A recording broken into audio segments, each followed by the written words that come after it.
Hello friends, आप सभी का फिर से एक बार बहुत-बहुत स्वागत है हमारे चैनल दिशा आज ऑनलाइन गुरुकुल में। तो जैसा आप सब जानते हैं कि हमारा यूपी टेट 2023 के लिए प्रहार बैच लॉन्च हो चुका है, जिसका मुख्य उद्देश्य क्या है, अब की बार यूपी टेट पर सीधा प्रहार करना। तो हमारी यूपी टेट 2023 के लिए हिंदी और ईवीएस की सीरीज ऑलरेडी लॉन्च हो चुकी है। अगर आप देख रहे होंगे या आप नए हैं तो आपको बता दें, हम पहले से हिंदी और ईवीएस में पहले से ही बहुत सारे टॉपिक्स करने लगे हैं वन बाय वन, जिसमें हमने महत्वपूर्ण फैक्ट्स, क्वेश्चंस वगैरह करा रहे हैं। इसी तरीके से हम सारे टॉपिक्स कराएँगे और हम हिंदी और ईवीएस ही नहीं, आने वाले समय में आपको सारे सब्जेक्ट्स की सीरीज़ इस तरीके से मिलने लग जाएगी, एक-एक टॉपिक की हम आपको एक-एक टॉपिक अच्छे से कराएँगे। वीडियो स्टार्ट करने से पहले आपको बोलना चाहेंगे कि ये हमारा आपके लिए टेलीग्राम चैनल का लिंक है। ये चैनल का जो लिंक है वो यहाँ पर भी लिख दिया गया है, बट हमने ये फर्स्ट कमेंट में भी पिन कर दिया है। आप जाकर ज़्यादा से ज़्यादा हमारे चैनल को, टेलीग्राम चैनल को ज़्यादा से ज़्यादा जॉइन कीजिए।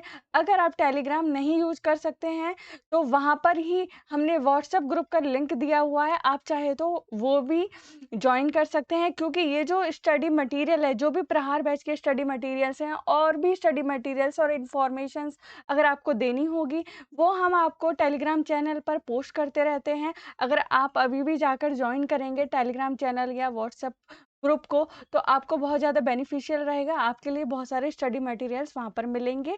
तो चलिए वीडियो को स्टार्ट करते हैं। क्या है इस वीडियो में, आपको बता दें, ये जो टॉपिक हम करने जा रहे हैं, ये प्राइमरी एंड जूनियर लेवल दोनों ही एग्ज़ाम के लिए महत्वपूर्ण है।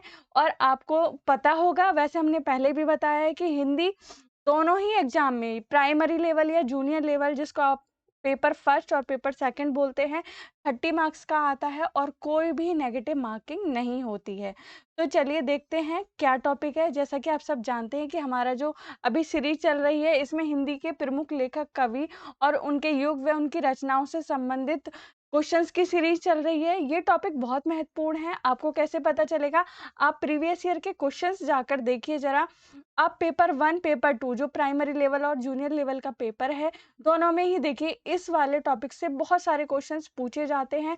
और ये जो क्वेश्चंस हैं, जो आपका पेपर 1, पेपर 2 दोनों के ही हिसाब से बनाए गए हैं। इस वीडियो में हम 30 बहुत ही ज़्यादा महत्वपूर्ण प्रश्न आपके साथ डिस्कस करेंगे। आप एक-एक क्वेश्चन पढ़िएगा। अभी आप जब पढ़ेंगे ना क्वेश्चंस को, तो आपको पता चलेगा कि ये सारे क्वेश्चंस कितने महत्वपूर्ण हैं। और जब आप प्रीवियस ईयर के क्वेश्चंस देखेंगे तो आपको और ज़्यादा आइडिया होगा कि हाँ भाई, इस तरीके के क्वेश्चंस आ रहे हैं।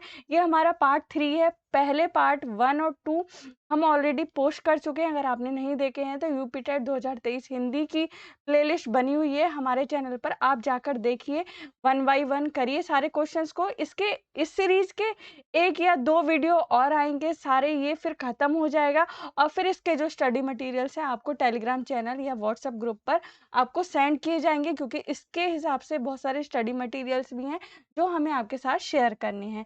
चलिए करते हैं दोस्तों, पढ़ते हैं, क्योंकि आपकी जो मेहनत है वही आपको सफलता प्रदान करती है। तो यहाँ पर हम पढ़ना स्टार्ट करते हैं और यूपी टेट पर प्रहार की तैयारी करते हैं। देखते हैं क्या क्वेश्चन है पहला, जैसा कि आपके सामने है। काशी नागरी प्रचारणी सभा द्वारा हिंदी साहित्य का बृहत इतिहास, जो ये बुक है, कितने खंडों में प्रकाशित किया गया? ठीक है, तो ये 18 खंडों में प्रकाशित किया गया है हिंदी साहित्य का बृहत इतिहास। ठीक है, इस तरीके के क्वेश्चंस पूछे जाते रहे हैं एग्जाम में पहले भी, अगर आपने देखे हों। अब देखते हैं हिंदी साहित्य की भूमिका। इस ग्रंथ के लेखक कौन हैं? ये आचार्य हजारी प्रसाद द्विवेदी जी हैं। ठीक है, आगे बढ़ते हैं। क्या है क्वेश्चन?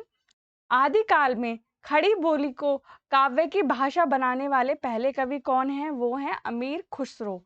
ठीक है, आगे देखते हैं क्या है नेक्स्ट क्वेश्चन। आपको बोलना चाहेंगे, अगर वीडियो अच्छा लग रहा है तो इसको ज़्यादा से ज़्यादा शेयर कीजिए अपने दोस्तों के साथ। अगर आपके कोई भी फ्रेंड्स हैं जो यूपी टेट की प्रिपरेशन कर रहे हैं या टीचिंग एग्जाम से जुड़े हुए हैं, और वीडियो को लाइक कीजिए अगर आपको अच्छा लगता है तो, और हमारे चैनल को सब्सक्राइब कीजिए अगर आप नए हैं और आपने अभी तक हमारे चैनल को सब्सक्राइब नहीं किया है, और यूपी टेट पर सीधा प्रहार करके आइए।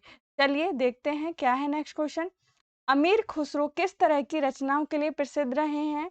पहेलियां और मुकरियां। तो पहेलियां तो आप जानते हैं क्या होती है, मुकरियां आप देख लीजिए क्या है। हिंदी में अमीर खुसरो की मुकरियां प्रसिद्ध हैं। जैसा कि नाम से प्रतीत होता है, कह मुकरियां या मुकरियां का अर्थ है कही हुई बातों से मुकर जाना, और इस बंद में होता भी यही है जो ये रचनाएं होती हैं मुकरियां। ये 4 पंक्तियों का बंद होती है जो मुकरियां होती हैं, जिसमें पहली 3 पंक्तियां किसी संदर्भ या वर्णन को प्रस्तुत करती हैं, परंतु स्पष्ट कुछ भी नहीं होता है।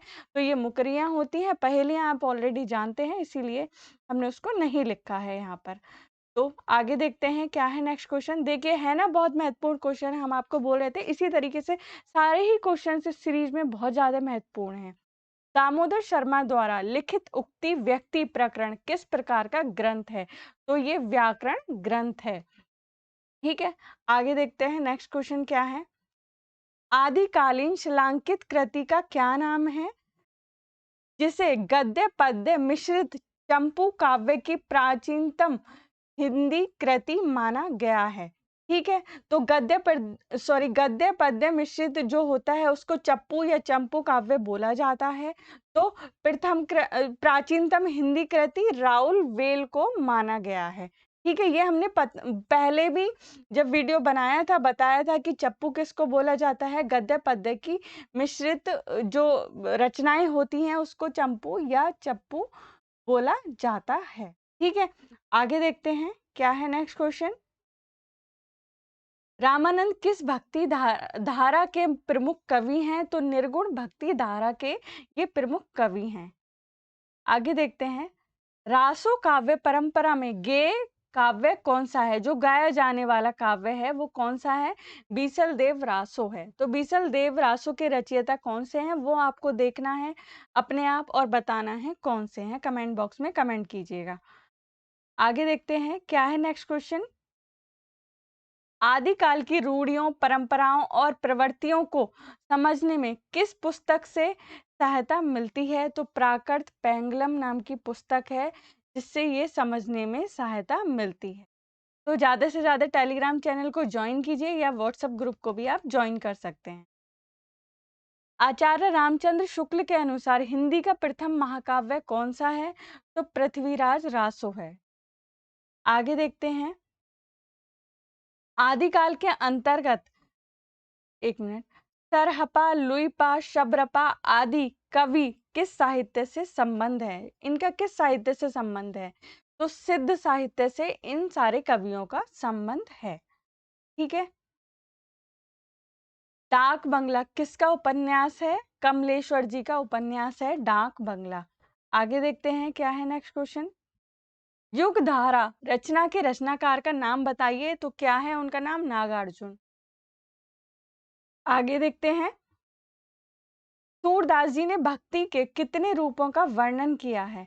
तो सूरदास जी ने 11 रूपों का वर्णन किया है। तो आप जाके देखिए वो कौन कौन से रूप हैं जिनका सूरदास जी ने वर्णन किया है। आगे देखते हैं क्या है नेक्स्ट क्वेश्चन। देखिए कितना महत्वपूर्ण क्वेश्चन है ये भी। The modern vernacular literature of Hindustan के लेखक कौन है? तो जॉर्ज गियर्सन है इसके लेखक। आगे देखते हैं क्या है नेक्स्ट क्वेश्चन। सुमित्रा नंदन पंत की कौन सी रचना मानवतावादी है? तो कौन सी रचना है वो? लोकायतन है। आगे देखते हैं नेक्स्ट क्वेश्चन क्या है। पथिक खंड काव्य के रचनाकार का नाम बताइए।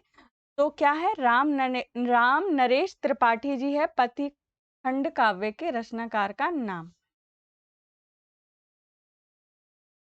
चिंतामणि भाग 1 में कितने निबंध हैं? तो 17 निबंध हैं और ये 4 भागों में प्रकाशित किया गया है इस चिंतामणि। आगे देखते हैं क्या है नेक्स्ट क्वेश्चन। जागरण सुधार काल के नाम से किस काल को जाना जाता है? तो द्विवेदी काल को जागरण सुधार काल के नाम से भी जाना जाता है। तो चलिए आगे देखते हैं नेक्स्ट क्वेश्चन क्या है।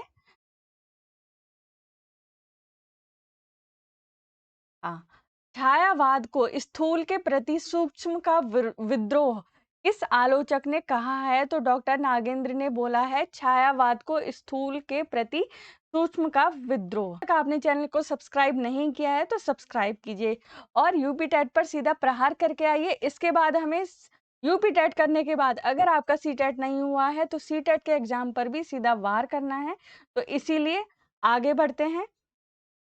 कामायनी के किस दर्शन की अभिव्यक्ति हुई है? कामायनी जो बुक है, किताब है, उसमें किस दर्शन की अभिव्यक्ति हुई है? तो शैव दर्शन की अभिव्यक्ति हुई है। आगे देखते हैं नेक्स्ट क्वेश्चन क्या है? आधुनिक काल में लिखा गया खड़ी बोली का प्रथम महाकाव्य कौन सा है? बहुत महत्वपूर्ण क्वेश्चन है, एकदम ध्यान कर लीजिए, प्रिय प्रवास है। आगे देखते हैं नेक्स्ट क्वेश्चन क्या है? रीतिकाल को काव्य की दृष्टि से कितने भागों में बांटा गया है? तो 3 भागों में बांटा गया है।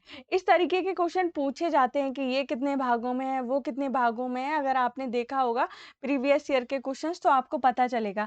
और ये जो टॉपिक है इससे काफ़ी क्वेश्चंस पूछे जाते हैं। वैसे आपको बता दें किसी भी टॉपिक से चाहे तो 2 क्वेश्चन आए, तो चाहे तो 4 क्वेश्चंस आएँ, हम तो आपको सारे टॉपिक अच्छे से करा के रहेंगे और आपको भी करना ही पड़ेगा। क्योंकि आपको इसी बार यूपी टेट पर सीधा प्रहार करके ही आना होगा। रीति सिद्ध काव्य धारा के प्रमुख कवि कौन हैं? तो बिहारी जी हैं। आप सब जानते होंगे, आपने पहले भी सुना होगा। आगे देखते हैं नेक्स्ट क्वेश्चन क्या है? आधुनिक काल की मीरा किसे कहा जाता है? बताइए। महादेवी वर्मा जी को बोला जाता है आधुनिक काल की मीरा। ठीक है, आगे देखते हैं क्या है नेक्स्ट क्वेश्चन। सरोज स्मृति नामक रचना किस कवि ने की है? तो निराला जी ने की है ये रचना। आगे देखते हैं। आचार्य रामचंद्र शुक्ल, एक एक मिनट।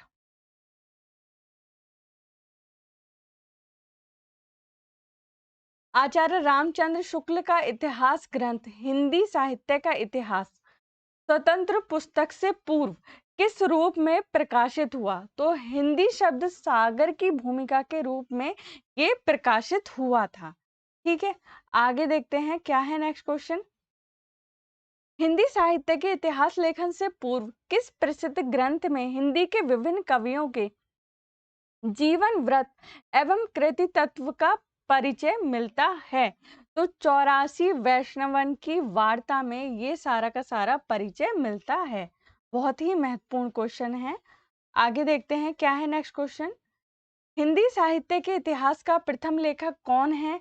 तो गणसान द तासी है, ये फ्रांस के लेखक थे, ऐसा माना जाता है। जो हिंदी साहित्य के इतिहास कई लेखकों द्वारा लिखे गए, तो गणसान द तासी जो थे इन्होंने सबसे पहले हिंदी साहित्य का इतिहास लिखा है। आगे देखते हैं। हिंदी साहित्य का दूसरा इतिहास किसने लिखा है? बच्चन सिंह जी ने लिखा है हिंदी साहित्य का दूसरा इतिहास। ठीक है, आगे देखते हैं। वीडियो अच्छा लग रहा है तो लाइक कीजिए, चैनल को सब्सक्राइब कीजिए। देखते हैं क्या है नेक्स्ट क्वेश्चन। ये हमारा लास्ट क्वेश्चन होगा इस वीडियो का। हिंदी साहित्य के आदिकाल को सिद्ध सामंत काल किसने कहा है?